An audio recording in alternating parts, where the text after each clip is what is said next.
apporte des nouvelles de bien, qu'il publie le salut, qu'il parle à Sion.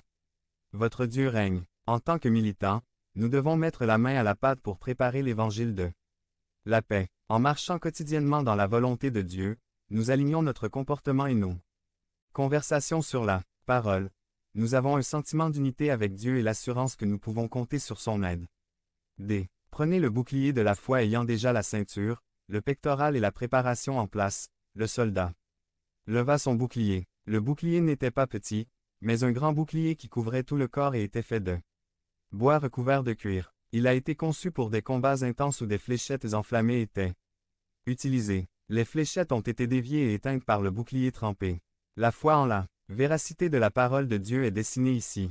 Malgré ce que l'ennemi nous lance, la peur, la convoitise de la chair, la jalousie, la colère, le bouclier de la foi et de la confiance dans les promesses de Dieu peut résister fermement. Rappelez-vous qu'il y a environ 33 000 promesses dans la parole de Dieu et qu'elles lui appartiennent toutes. Romains 10, 17 nous dit que la foi vient du fait d'entendre le message, et le message qui est entendu est la parole du Christ. La foi est aussi un fruit de l'Esprit. Et que la foi est notre bouclier, nous disons j'ai confiance en toi, Jéhovah Nisi.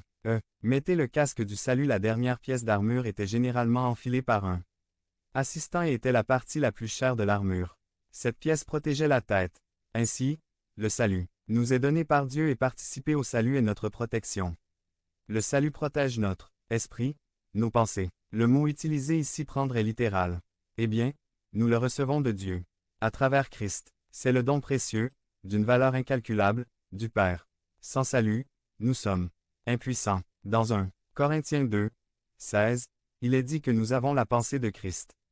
Autrement dit, nous percevons et comprenons. Nous déterminons les bonnes choses et nous détestons les mauvaises.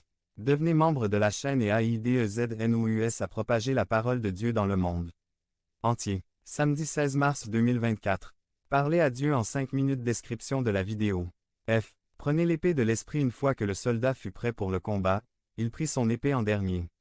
C'est la seule arme offensive qui nous est montrée dans les Écritures. Il était utilisé pour blesser ou tuer et est un symbole de pouvoir ou d'autorité, surtout lorsqu'une sentence était prononcée. Cependant, dans notre combat contre le diable, nous devons être fermes et savoir utiliser la parole de Dieu contre ses attaques. Le mot rima, la parole écrite, est utilisé ici, et non logo. En cas de besoin, le Saint-Esprit nous rappelle les Écritures dont nous avons besoin à ce moment-là. Il est établi que nous devons essayer avec diligence de nous présenter à Dieu, comme des ouvriers qui savent tracer. Utiliser la parole, notre épée.